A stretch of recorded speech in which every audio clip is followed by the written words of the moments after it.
तो फिल्म की शुरुआत में हम गाँव के कुछ बच्चों को देखते हैं जो खेतों में खेलने के लिए जा रहे थे। जाने से पहले अब्दी के डैड बोले, अंधेरा होने से पहले पहले वापस आ जाना। सभी बच्चों ने हाँ में सर हिलाया और चले गए। काफी घंटों ये खेलते रहे, यहाँ तक कि अंधेरा होने वाला हो गया। सभी बच्चे अपने घर चले गए, लेकिन अब्दी और उसका दोस्त, उनका अभी भी खेलने का दिल चाह रहा था। खेलते हुए अचानक से उनकी बॉल खेतों में कहीं चली गई। शाम भी हो गई थी। अब्दी अपने दोस्त से कहता है, चलो घर वापस चलते हैं। लेकिन अब्दी का दोस्त वो बॉल लेना चाहता था, जिसके लिए वो खेतों में चला गया, लेकिन बॉल एकदम से गायब हो गई। एकदम से वहाँ पर अंधेरा भी छा गया और आगे बढ़ गए। अब्दी के दोस्त ने जब देखा तो उसकी बॉल एक छोटी लड़की के हाथ में थी। उसका चेहरा बहुत ही अजीब था, जैसे वो कोई शैतान हो। इस लड़की को देखकर भी अब्दी के दोस्त को डर नहीं लगता और वो उस लड़की के पीछे बॉल लेने के लिए जाता है, जबकि अब्दी उसे रोकता रह गया। खेतों से बाहर निकलकर अब्दी ने क्या देखा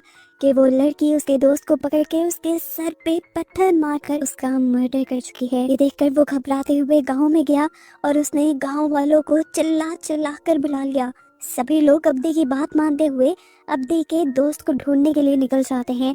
जहाँ पर अब्दी ने उसे देखा था, अब वो वहाँ नहीं था, लेकिन फिर नदी के दरमियान एक पत्थर पर उन्हें उस बच्चे की लाश मिल गई। सब लोग इस हादसे से बहुत ज्यादा डर चुके थे। वो बच्चा जो मरा था, उसके डैड को लगता था कि अब्दी ने ही उस बच्चे को मारा है, क्योंकि आखिरी मर्तबा वही उसके साथ था और अपना कत्ल छुपाने के लिए वो ये सब कर रहा है। इससे पहले कि अब्दी को उसके ना की गलती की सजा मिल जाती, यहाँ पर गांव की बड़ी फैमिली का एक मेंबर आ जाता है और आकर वो अब्दी की साइड लेता है और कहता है, मुझे अब्दी पे यकीन है, वो सब अब्दी ने नहीं किया और अब्दी जो कह रहा है वो सच कह रहा है। वो सब सुमोला ने किया है और शायद वो आज तक जिंदा है। सुमोला के बारे में ये लोग नहीं जानते थे।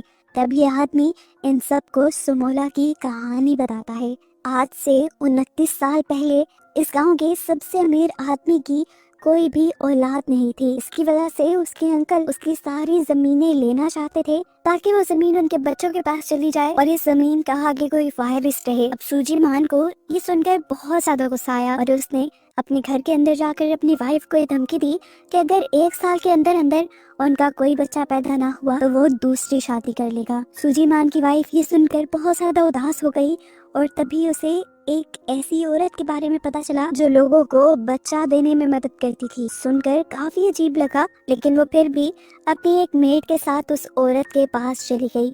यहाँ पर जाते ही वो लड़की बताती है कि मुझे बच्चा चाहिए और ये बुढ़ी औरत उससे बताती है, तुम्हारा काम हो जाएगा, लेकिन एक बात मैं पहले साफ साफ बता दूं, मैं ये सारा काम काले जादू से करती हूँ और मेरे मकसद को पूरा होने के लिए डीमन यानी शैतान मेरी मदद करता है। तुम्हें बच्चा मिल तो जाएगा, लेकिन इसके बदले तुम्हें एक कुर्बानी भी देनी होगी। तुम्हारे पास 2 बेटियां पैदा होंगी, जिसमें से एक बेटी तुम्हारी और दूसरी बेटी शैतान की होगी। एक का दिल बहुत अच्छा होगा तो दूसरी के अंदर सारी हरकतें ही शैतानी होंगी और तुमने शैतान की बेटी को किसी भी तरह का नुकसान नहीं पहुंचाना। अगर ऐसा किया तो तुम्हारा सब कुछ बर्बाद हो जाएगा। इस टाइम इस औरत को सिर्फ बच्चा चाहिए था, इसीलिए उसने इस बुढ़िया की सारी बातें मान ली। बुढ़िया ने भी कुछ रिचुअल किया और एक खून के अंदर कुछ चीजें मिलाते हुए वो खून इस औरत को पिला दिया और कहा, जाओ आज से 2 महीने बाद तुम्हें खुशखबरी मिल जाएगी।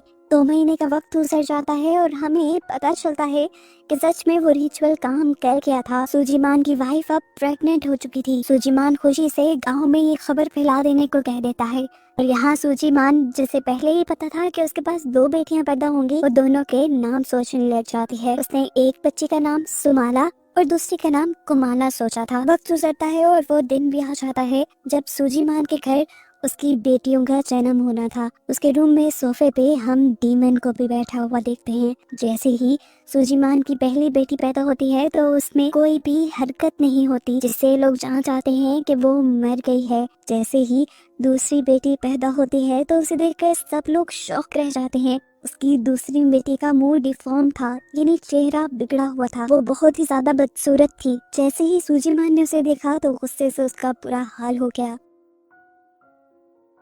गुस्से में सूजीमान बाहर से जाकर एक चाकू ले आया और अपनी इस बेटी को मारने लगा। हालांकि उसकी वाइफ ने उसे मना भी किया, क्योंकि उसने डीमन के साथ डील की थी कि वो इस बच्ची को कुछ नहीं करेंगे, लेकिन सूजीमान को इस डील के बारे में नहीं पता था, इसीलिए उसने उससे स्टॉप करके मार डाला। उस बच्ची के मरते ही जो पहली बच्ची मरी हुई पैदा हुई थी, उसके अंदर भी एकदम से एक जान आ गई और वो रोने लगी। उसकी आवाज़ सुनकर सुजीमान बहुत ज़्यादा खुश हो जाता है और गांव वालों में ये खबर फैला देता है कि उसकी बेटी हुई। लेकिन चंद सालों बाद ये मालूम होता है कि उसकी बेटी भी एक तरफ से अपाहज थी। उसकी बॉडी के राइट साइड का कोई भी हिस्सा, यहाँ तक के टांग और हाथ काम नहीं करते थे और इस बच्चे का नाम उन्होंने कुमाला रखा था। अब यहाँ पे हमें पता चलता है कि सुजीमान भी बचपन में इसी तरह पैदा हुआ था, लेकिन फिर उसकी कुछ थेरेपीज चली थी जिसके बाद से वो नॉर्मल हो गया। कुमोला की भी ये लोग थेरेपीज करवा रहे थे, लेकिन थेरेपीज का कुमोला पर कोई असर नहीं था। एक दिन हम देखते हैं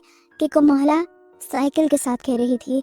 जैसे ही उसकी मॉम उसे ऐसा करने से मना करती है तो पता नहीं क्यों उसे बहुत ज्यादा गुस्सा आ जाता है। वो अपनी मॉम के साथ बदतमीजी करती है तो उसके डैड यानी सुजीमान को ये देखकर और भी ज्यादा गुस्सा आता है और वो उसे उठाकर उसके कमरे में भेज देते हैं, जहाँ जाकर वो पागलों की तरह अपना सर पटकने लगती है। ऐसा लग रहा था जैसे किसी ने उसे पोसेस कर लिया है, लेकिन ये लोग इस चीज को नहीं समझ पाते और कुमोला को पागल समझ लेते हैं। एक पागल बच्ची को सुजीमान अपनी बच्ची नहीं मान सकता था, इसीलिए उसने इस बच्ची को काल कोठरी में बंद करवा दिया। सालों गुजर जाते हैं और दिखाया जाता है कि आज भी कुमोला से कोई भी अच्छे तरीके से प्यार नहीं करता, यहाँ तक कि उसकी मॉम भी नहीं। उसे ये लोग उसी काल कोठरी में बंद करके रखा करते थे और यही चीजें अक्सर कुमाला की मॉम को दुख दिया करती थी, क्योंकि कुमाला की मॉम को याद है कि डेविल के साथ डील में उसने ये वादा किया था कि वो दोनों ही बच्चियों को बहुत लाड से पालेगी, लेकिन एक को तो पैदा होते ही मार दिया गया था और दूसरे के साथ भी ये लोग बहुत बुरा सलूक कर रहे थे। देखने को मिलता है कि एक दिन कुमोला काल कोठरी से भागकर मार्केट में आ जाती है। मार्केट में बहुत सारे बच्चे थे जो जैसे ही कुमाला को देखते हैं तो उसके खराब हाथ पांव का मजाक उड़ाने लग जाते हैं, उसको बॉल्स में मारते हैं और कीचड़ भी उसके मुंह पे लगा देते हैं, जिससे कुमोला को बहुत बुरा लगता है। सुजीमान और उसकी वाइफ जो यही मार्केट से गुजर रहे थे, वो अपनी बेटी के साथ ये बुरा सलूक होते देखते भी हैं, लेकिन उसे रोकते नहीं। इसके बाद सुजीमान एक नौकर के जरिए कुमाला को घर बुला लेता है और एक हंटर से उसे बहुत मारता है, क्योंकि उसने हमेशा कुमोला को बाहर जाने से मना किया था। सामना में और जो सुजीमान की वाइफ की मेट थी, वो कुमोला से बहुत प्यार करती थी। वो कुमोला को बचाने की कोशिश करती है, लेकिन ज्यादा कुछ नहीं कर पाती। सुजीमान जब उसे मार मार के यहाँ से चला जाता है तो सम कुमोला की कमर पे दवाई लगाती है, उसे चुप करवाती है और उसे अच्छा फील करवाने के लिए पियानो बजाने को कहती है। उन्होंने तो आज कमोला के लिए एक डॉल भी बनाई थी जो उसे वो गिफ्ट में देती हैं, क्योंकि आज कमोला का बर्थडे था जो किसी और को याद नहीं था। रात में अब कमोला सो जाती है और आधी रात में उसकी अलमारी का दरवाजा नॉक होता है और दरवाजा खोलकर उसमें से समोला की यानी उसकी दूसरी बहन की सोल निकल कर आती है, जिसे उसके डैड ने पैदा होते ही मार दिया था। कुमाला समोला की स्पिरिट से डर रही थी, लेकिन सुमाला ने उसे गले लगाया और उससे यकीन दिलाया कि नहीं, मुझसे नहीं डरो, मैं तुम्हें कोई नुकसान नहीं पहुंचाऊंगी, क्योंकि तुम मेरी बहन हो। मुझे भी तुम्हारे डैड ने मारा था और वो अब तुम्हारे साथ भी बुरा सलूक करते हैं। मैं इन सब चीजों का बदला लूंगी। ये सब बातें करने के बाद हम सुमाला की स्पिरिट को अजीब तरीके से हंसता हुआ देखते हैं, जैसे वो कोई घटिया प्लानिंग कर रही हो। यहाँ तक के शीशे में उसकी स्पिरिट फिलहाल नजर भी नहीं आ रही थी। अगले दिन हम देखते हैं कि कुमोला जब पियानो बजा रही थी तो उसके डैड इस आवाज से बहुत ज्यादा तंग हो रहे थे। इतना तंग हुए वो कि उन्होंने आकर कुमोला को थप्पड़ मार दिया। यहाँ पर उसकी वाइफ भी बैठी हुई थी, जिन्होंने कमोला को कुछ नहीं कहा और ना ही कमोला को चुप करवाया। सब ने ही इस मर्तबा भी कमोला को चुप करवाया। साफ बात थी कि उसकी मॉम भी उससे प्यार नहीं करती थी। अब जिस टाइम सम उसे स्ट्रॉन्ग होने को कह रही थी, उस टाइम उसकी बॉडी में एक बहुत बड़ा चेंज आता है। वो उठ खड़ी होती है और नॉर्मल तरीके से चलने लग जाती है, हालांकि वो चल नहीं पाती थी। चलते हुए वो अपने डैड की स्टडी में गई और जाते ही उसने एक पेन उठाकर अपने डैड के हाथ में स्टैब कर दिया। उसके डैड पहले यही देखकर हैरान थे कि उसकी बेटी ठीक से चल कैसे पा रही है। ऊपर से उन्होंने ऐसी हरकत कर दी थी कि उसके डैड का गुस्सा डबल हो गया। ये सब असल में कुमाला ने नहीं बल्कि सुमाला की स्पिरिट ने किया था, लेकिन इसकी सजा अब कुमाला को ही मिलनी थी। उसके डैड उसे एक क्रॉस पे बंधवा कर कड़कती धूप में गांव में लटका देते हैं और कोई भी कुमाला की मदद नहीं करता। अब इस चीज का बदला तो सुमाला लेकर ही रहेगी। रात में खाना खाने के टाइम जब कुमाला को लेकर जाता है खाना खिलाने के लिए, तो सुमाला की सोल दोबारा से उसे पोजेस कर लेती है और कुमाला अजीब तरीके से अपने कपड़े उतारते हुए डाइनिंग टेबल पे ही गलत काम कर देती है, जिसके बाद वो अजीबोगरीब हरकतें भी कर रही थी। कुमाला की मॉम को बहुत ज्यादा गुस्सा आ रहा था, लेकिन जब उन्होंने शीशे में देखा कि उसे ये सब कुछ सुमाला की सोल करवा रही है, तो वो भी बहुत ज्यादा परेशान हो गई और डर गई। कुमाला की मेड उसे यहाँ से लेकर जाने लगती है, लेकिन कुमाला अपने आप को वहाँ से छुड़वा लेती है और भागकर फार्म्स में जाकर वहाँ से कच्ची मुर्गियाँ खाने लग जाती है। कुछ देर बाद जब उसे होश आता है तो सम उनसे पूछती है, कुमाला तुम ये सब क्यों कर रही हो? तुम तो ऐसी नहीं थी। जिसपे वो सच सच बता देती है, मैं ये सब नहीं कर रही, ये सब मुझसे सुमाला की सोल करवा रही है। कुमाला की मॉम भी ये बातें सुन चुकी थी और अब उनको डर लगने लग गया था। वो जानती थी कि उन्होंने डीमन से की हुई डील तोड़ दी है और अब उस औरत की वार्निंग के मुताबिक उनका पूरा खानदान, उनकी सब चीजें तबाह हो जाएंगी। वो जानती थी कि अगर इस सब को ठीक करने में कोई इसकी मदद कर सकता है तो वो बूढ़ी औरत ही है। वो उससे मिलने के लिए जब नदी के पास जाती है तो नदी पार करवाने वाला आदमी उसे बताता है कि वो औरत 1 महीने पहले ही मर चुकी है। वो अब डर के अपनी मेड सम को भी सारी बातें बता देती है कि उसने प्रेग्नेंट होने के लिए एक डीमन का सहारा लिया था, एक डीमन से डील की थी और वो डील वो तोड़ चुकी है, जिसके बाद अब बहुत बुरा होने वाला है। वक्त गुजरता रहता है और हम देखते हैं कि सालों गुजरने के बाद भी कुमाला के साथ बुरा सलूक ये लोग करते रहते थे। सम अपने मालिक से यानी सूजीमान से कुमाला के ऊपर ये जुल्म बंद करने को कहते हैं, लेकिन वो एक नहीं मानते और कहते हैं कि कुमाला दिन ब दिन बदतमीज होती जा रही है और उसे सजा देना जरूरी है। उसकी सजाओं के बावजूद भी सम कुमाला के पास आती है और कुमाला से कहते हैं, मैं तुम्हारी हूँ और मुझे तुम बहुत प्यारी हो, चाहे तुम जैसे भी हो। ये सारी बातें सुनकर कुमाला के दिल में सम के लिए इज्जत और भी ज्यादा बढ़ती रही और अपने पेरेंट्स के लिए और भी कम होती रही। अगले दिन हम देखते हैं कि कुमाला को तंग करने के लिए वही बच्चे आए थे जो उसे मार्केट में मिले थे। कुमाला के साथ खेलने के बहाने उन्होंने कुमाला को नीचे बुलाया, उसका मजाक उड़ाया, उसके मुंह पे मिट्टी लगा दी और उसे एक बॉल मारकर चले गए। चले कहाँ गए आंटी सब ने ही उन्हें भगाया। दूर खड़े हुए कुमाला के पेरेंट्स ये देखते रहे, लेकिन उन्होंने उन बच्चों को रोका नहीं। कुमाला बाहर क्यों आई थी, इसकी सजा में उसके डैड दोबारा से उसे काल कोठरी में बंद कर देते हैं। लेकिन रात को कुमाला की मॉम को काल कोठरी में से कुछ अजीब सी आवाजें सुनाई देती हैं। वो चेक करने जाना चाहती थी, लेकिन उसके हस्बैंड ने उसे कहा, यहीं बैठी रहो, तुम्हारा वहम है वो सब। लेकिन उसकी मॉम की सोच बिल्कुल ठीक थी। कुमाला ने अपने आप को छुड़वा लिया था क्योंकि सुमाला की सोल ने उसके ऊपर कब्जा कर लिया था। वो एक खंजर लेकर यहाँ से निकल जाती है खेतों की तरफ और हम देखते हैं कि उसके पीछे सुमाला भी थी। वो उस बच्चे के पास गई जिसने उसके हैंडीकैप होने का मजाक उड़ाया था। वो बच्चा कुमाला को चलता देखकर और उसके पीछे सुमाला की सोल को देखकर बुरी तरह डर गया। इससे पहले कि वो भागकर अपने घर की तरफ बढ़ता, कुमाला ने उसे पीछे से पकड़ा और अपने हाथ में पकड़ा हुआ खंजर उसकी कमर में स्टैब करते हुए उसे मार डाला। अब उसके बाकी 2 साथी जो अभी भी रात को बाहर निकले हुए थे, कुमाला उन दोनों के पास गई। पहले तो उसने उन दोनों को खूब डराया, उनका मजाक बनाया और फिर उन दोनों के ऊपर हमला करके भी उन्हें मार डाला। वो तीनों बच्चे जो रात में मरे थे, अगले दिन उनके पेरेंट्स और पूरे गांव वाले उन्हें ढूंढने लगे, लेकिन पूरे गांव में से वो बच्चे नहीं मिले। तब गांव वालों ने अगले दिन दूसरे गांव में जाकर उन बच्चों को ढूंढने का फैसला किया और तब तक किसी भी बच्चे को सूरज ढलने के बाद घर से बाहर निकलने से मना कर दिया। अब बाकी सारे बच्चे अपने बड़ों के कहने के मुताबिक घर के अंदर ही छुप कर बैठे हुए थे और सारे बात कर रहे थे, क्या पता वो तीनों हमें तंग करने के लिए गए हों। अभी वो यही सोच रहे थे कि यहाँ पर कुमोला ने आकर बॉल रख दी, फिर वो बॉल उठाकर बाहर ले गई। सब बच्चे बॉल लेने के लिए बाहर चले गए। हालांकि उनमें से एक बच्चे ने कुमोला के हाथ में उस खंजर को नोटिस भी कर लिया था, लेकिन फिर भी वो कुछ ना समझ पाए और बाहर निकलने पर कुमोला ने सारे बच्चों को बेरहमी से मार दिया। अब सुबह होने पर गांव वालों को मरे हुए बच्चों की लाशें मिलना भी शुरू हो जाती हैं। एक लाश को कुएं के पास पत्तों के नीचे छुपाया गया था, जबकि एक लाश को कुएं के अंदर डाल के छुपाया गया था, क्योंकि जब सम ने पानी निकाला तो कुएं के अंदर खून था। बाकी सब बच्चों की लाश खेतों में पड़ी हुई थी और उन सब के सरों को बॉडी से अलग कर दिया गया था। सबके सर एक डंडे में इस तरह पिरोए गए थे जैसे मोती हों, एक के बाद एक ऊपर नीचे करके, जिसे देखकर सभी बहुत ज्यादा डर गए, यहाँ तक के सूजीमान भी। अब इन सारी बच्चों की लाशों के पास क्योंकि कुमाला की डॉल मिली थी, तो सबको लगा कि ऐसा सब या तो कुमाला ने किया है या उसके डैड ने। जैसे ही सारे गांव वाले सूजी मान के घर आए तो सूजी मान ने उनसे कहा, तुम्हारे पास कोई सबूत है कि ये सब मैंने किया है? और अगर तुम मेरी बेटी के ऊपर इल्जाम लगाना चाहते हो तो ये सब कैसे कर सकती है? वो तो ठीक से चल भी नहीं पाती। सूजी मान भी मान नहीं सकता था कि ये सब कुमाला ने किया है, लेकिन फिर उसके माइंड में आया कि कभी कभार कुमाला चलने भी लगती है और अजीबोगरीब हरकतें भी करती है, हो सकता है कि ये सब उसने किया हो।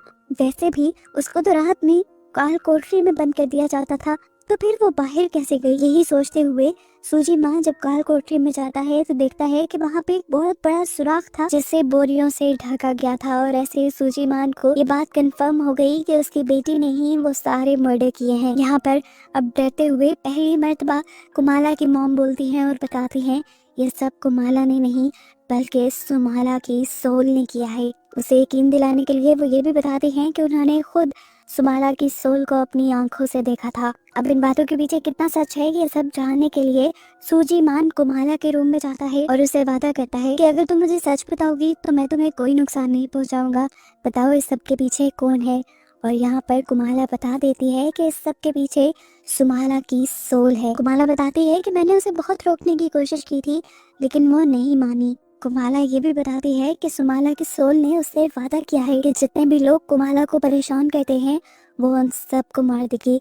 और यहाँ पर सूजी मान को अपना ही डर हो गया क्योंकि सबसे ज्यादा टॉर्चर तो सूजी मान ने खुद कुमाला को किया था। डरते हुए वो नीचे जाता है और अपने नौकर से कुमाला को और भी ज्यादा जोर से काल कोठरी में बंद करने को कहता है ताकि वो चल ना पाए और सुमाला की सोल उससे कुछ करवा ना पाए। इसके बाद वो एक शेमन के पास गया इन सारी चीजों के इलाज के लिए। शेमन ने यहाँ पे कुछ मंत्र पढ़े और इस कहानी को जानने की कोशिश की कि आखिर कुमाला के पीछे वो सोल पड़ी हुई क्यों है। और उन्हें यहाँ पर वो सारा कुछ नजर आ गया कि किस तरह उसकी वाइफ ने सिर्फ बच्चे पैदा करने के लिए डीमन से कॉन्ट्रैक्ट कर लिया था। इस सारे कॉन्ट्रैक्ट के बारे में वो सूजी मान को भी बता देते हैं।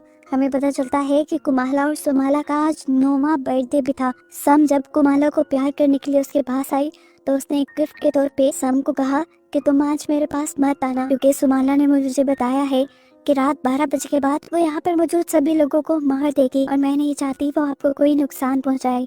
उसकी बात मानते हुए सम अपने बेटे को लेकर यहाँ से जाने लगती है। हालांकि उसका बेटा पूछता भी है कि हम ये सब छोड़ के क्यों जा रहे हैं, यहाँ पर तो हमें सब मिलता है, लेकिन सम कोई जवाब नहीं देती। रात में सूजी मान का नौकर जब कुमाला को खाना देने के लिए आता है तो वो उसे पसंद नहीं आता। वो जब खाना चेंज करने को कहती है तो नौकर उससे बदतमीजी करने लग जाता है। तो इस टाइम वो पास पड़ा एक कॉकरोच उठाकर अजीब तरीके से खाती है जो उसे अब मजे का भी लग रहा था। ये देखकर उस आदमी का भी दिल खराब हो गया। सीन कट होकर अब हमें सूजी मान और शेमन को दिखाया जाता है जहाँ सूजी मान शेमन से ये सब ठीक करने के बारे में पूछ रहा था। अचानक शेमन की आंखें सफेद हो गई और वो डर गया। शेमन ने बताया आज डीमन यानी सोलोमा कमोला पर पूरी तरह अपना काबू कर लेगी और हर चीज तबाह कर देगी। ये सब ठीक करने के लिए और उसकी पावर्स को कम करने के लिए शेमन उसे एक खंजर देता है। वो कहता है कि तुम बस उसकी पावर्स को कम करके मेरे पास ले आना, मैं बाकी उसे संभाल लूंगा। उसने सूजी मान से भी कहा कि अगर चीजें तुम्हारे हाथ से निकल जाएं और तुम उसे यहाँ ना ला पाओ तो तुम कुमोला के दिल में ये खंजर स्टैब करके उसे वहीं पे मार देना, क्योंकि हम लोग शैतान के इस बच्चे को यहाँ इंसानी दुनिया में नहीं छोड़ सकते वरना वो इंसानों को बार बार मारता रहेगा। अब दिखाया जाता है कि कुमोला ने अपने आप को आजाद करवा लिया है। जाहिर सी बात है सुमोला की हेल्प से। वो अब उस नौकर के कमरे के बाहर आकर रोने का ड्रामा करती है जिस नौकर ने उसे अच्छा खाना नहीं दिया था। ये नौकर जब कुमोला को पकड़ने की कोशिश करता है तो कुमाला उसे ये मारने की कोशिश करती है। वो आदमी डरकर वहाँ से भागने लग जाता है और अब कमोला उसके पीछे पड़ जाती है। वो आदमी बच बच के भाग रहा था लेकिन कमोला ने दरवाजे के ऊपर स्टैब कर करके दरवाजे को तोड़ दिया और फिर घर के अंदर आ गई। वो आदमी उससे बचने के लिए भाग रहा था। पीछे से कमोला ने चाकू को गोल गोल घुमाते हुए उसकी तरफ फेंका जिससे चाकू उसके जिस्म में स्टैब हो गया और वो वहीं मर गया। इसके बाद हमें कुमोला की मॉम को दिखाया जाता है जिसकी आंख पियानो की आवाज से खुली थी। उसकी मॉम जब नीचे आई तो उन्होंने देखा कि कुमाला ही पियानो बजा रही थी और उसको देखते ही कुमाला अजीब तरीके से उनकी तरफ चाकू लिए बढ़ने लगी। उसकी मॉम ने देखा कि शीशे में सुमोला ही उसे ये सब करवा रही थी। ये देखते हुए वो सुमोला से माफी मांगने लगी और खुद पीछे की तरफ बढ़ने लगी, जहाँ उसे अपने नौकर की लाश भी दिख गई। उसे पता था कि अब ये दोनों उसे भी मार देंगी, इसीलिए वो भागकर अपने रूम में जाकर अपना दरवाजा बंद कर लेती है और उसके आगे एक स्टूल भी लगा लेती है। कुमोला बार बार दरवाजे को खंजर से स्टैब करते हुए उसे मारने की कोशिश करती है और फिर ताकत लगाकर ये दरवाजा ही खोल देती है। कुमाला की मॉम उससे माफी मांगती रही, लेकिन उसने उसके ऊपर रहम नहीं किया और खंजर को उसकी टांग में स्टैब करते हुए उसे मारने की कोशिश की। इस टाइम उसकी मॉम को बहुत दर्द हो रहा था। वो जानती थी कि कुमोला की बॉडी पे पूरी तरह सुमोला का कंट्रोल है। वो सुमोला से कहती है, मेरी एक आखिरी ख्वाहिश है कि मुझे कुमोला से बात करने दो। ये सुनकर सुमोला ने कुमोला के ऊपर से कंट्रोल छोड़ दिया और उसकी मॉम ने कुमोला से माफी मांगी कि हमेशा मैंने अपने आप को डांट से बचाने के लिए तुम पर जुल्म होने दिए। मैं बहुत बुरी माँ थी। अपनी माँ को इस तरह माफी मांगते देखकर कुमोला को बहुत ज्यादा बुरा लग रहा था। वो अपनी माँ को माफ करना चाहती थी, लेकिन तभी समोला ने दोबारा उसकी बॉडी पे कंट्रोल ले लिया और फिर उसके हाथ काटते हुए उसकी बॉडी में भी स्टैब करके उसे मार डाला। इतनी देर में सूजीमान भी घर आ चुका था। घर आया तो सबसे पहले उसे नौकर की और फिर अपनी वाइफ की लाश दिखी, जिसे देखते ही वो बिल्कुल टूट गया। वो जानता था कि समोला को मारने और कमोला के साथ गलत रवैया रखने में सिर्फ उसी की गलती थी, लेकिन सजा अब उसकी वाइफ को मिली थी। वो भी यही सब सोच ही रहा था कि उसे अचानक अपने रूम में चेयर हिलती हुई फील हुई, जिस पर उसने देखा कि कमोला बैठी हुई थी और समोला उस चेयर को हिला रही थी। उसके देखते ही समोला अपनी बहन की बॉडी के अंदर चली गई और पूरा कंट्रोल लेते हुए अब अपने डैड को मारने के लिए उसकी तरफ बढ़ी। अपने आप को बचाने के लिए सूजीमान तेजी से घर से बाहर निकल जाता है और गांव में जाकर ढोल बजा देता है और सबको जगाता है। जगाने के बाद उसने सबको अपनी वाइफ और अपने नौकर के मरने के बारे में बताया। गांव वाले फौरन उसके घर जाते हैं और दो लाशों को देखकर उनको भी दुख होता है। सूजीमान ने किसी को भी ये नहीं बताया था कि ये दोनों मर्डर उसकी बेटी कुमोला ने किए हैं। वो सबको कमोला को ढूंढने को कहता है और बताता है कि उसे कमोला को एक शेमन के पास लेकर जाना है। इसकी ये बातें सुनकर सबका दिमाग खटक जाता है और वो समझ जाते हैं कि जरूर इन दोनों को कमोला ने मारा है और कमोला ने ही गांव के बाकी बच्चों को भी मारा था। इनके सर पे खून सवार हो जाता है और वो कमोला को मारने के लिए बढ़ जाते हैं। हालांकि कमोला को मारना नहीं था। ये बात सूजीमान समझाता है इससे पहले ही गांव वाले यहाँ से चले गए। अब सूजीमान खुद ही एक खंजर और रस्सी और कुछ चीजें लेकर कुमोला को ढूंढने के लिए निकल जाता है। आगे बढ़ने पर उसे दिख भी गई कुमोला, लेकिन अगले ही पल वो जंगल की तरफ भाग गई। खेतों में जैसे ही सूजीमान आता है तो कोई पीछे से उसके ऊपर हमला कर देता है। ये कमोला ही थी। अपने आप को बचाने के लिए सूजीमान ने पास पड़े एक पत्थर को उठाकर कुमोला के सर पे वार किया और उसे बेहोश कर दिया। वो उसे मारना चाहता था लेकिन मार नहीं पाया, क्योंकि वो जान गया था कि इस सब में गलती उसकी है ही नहीं। इस सब में गलती तो सुमोला और उसकी वाइफ की थी। अपनी बेटी को प्यार ना करने की वजह से उसे बहुत दुख और पछतावा हो रहा था। वो बहुत बुरी तरह रोने लगा। उसने अपनी बेटी को भी एक बोरी में बंद कर दिया, पर देखा कि अचानक से उसकी बेटी बोरी से गायब हो गई। सुमोला ने असल में उसे बोरी से बाहर निकाल दिया था और वो दोबारा अपने डैड के ऊपर हमला करने के लिए बढ़ी, लेकिन इस मर्तबा सूजीमान चीजें हाथ से निकलने नहीं देना चाहता था। कुमोला के दिल की तरफ हमला कर देता है और फाइनली वो गिर जाती है। पर कुछ ही देर बाद हंसते हुए उसे दोबारा होश आ जाता है। सूजीमान उसे देखकर बुरी तरह कंफ्यूज था। तब कुमोला ने उसे बताया कि जब से समोला यानी मैं इसकी बॉडी में आई हूँ, तब से इसकी पूरी बॉडी बदल सी गई है। इसका दिल भी बाईं तरफ से हट के दाईं तरफ आ गया था। क्योंकि तुमने इसके दिल पे बात नहीं किया, तो इसीलिए ना ये मरी और ना ही मैं। अब समोला अपने डैड को मारती है। सबसे पहले वो उसी के हाथ से खंजर लेकर उसका पेट चीर डालती है, यहाँ तक कि उसकी आंतें बाहर निकल आई और उसके बाद उसने पास पड़ी दो छोटी छोटी लकड़ियां उठाकर सूजीमान की आंखों में स्टैब कर दी। सुबह होने पर दिखाया जाता है कि गांव वालों को सूजीमान की बॉडी क्रॉस से लटकी हुई मिली, जैसे उन्होंने कमोला को सजा दी थी। इस सब के बाद सीन्स प्रेजेंट में आते हैं और हम उस आदमी को देखते हैं जो ये सारी कहानी असल में गांव वालों को सुना रहा था। ये लड़का असल में सम का बेटा था, जो उस रात घर छोड़ के चली गई थी, इसीलिए उसकी और उसकी बेटी की जान बच गई थी। वो बताता है कि अभी तक अगर बच्चों की जान जा रही है तो समोला अभी भी इस गांव में जिंदा है और सब बच्चों को बचाने के लिए हमें किसी तरह समोला को पकड़कर उसे ख़त्म करना होगा। और समोला के मिलने से पहले तक वो गांव वालों को ये कहता है कि अपने बच्चों को रात में बाहर नहीं निकलने देना। सारे उसकी बात मान के घर चले जाते हैं और रात में हमें उस बच्चे के डैड को दिखाया जाता है जिसे मूवी के स्टार्ट में समोला ने मारा था। उसे इस आदमी की बातों पे बिल्कुल भी एतबार नहीं था।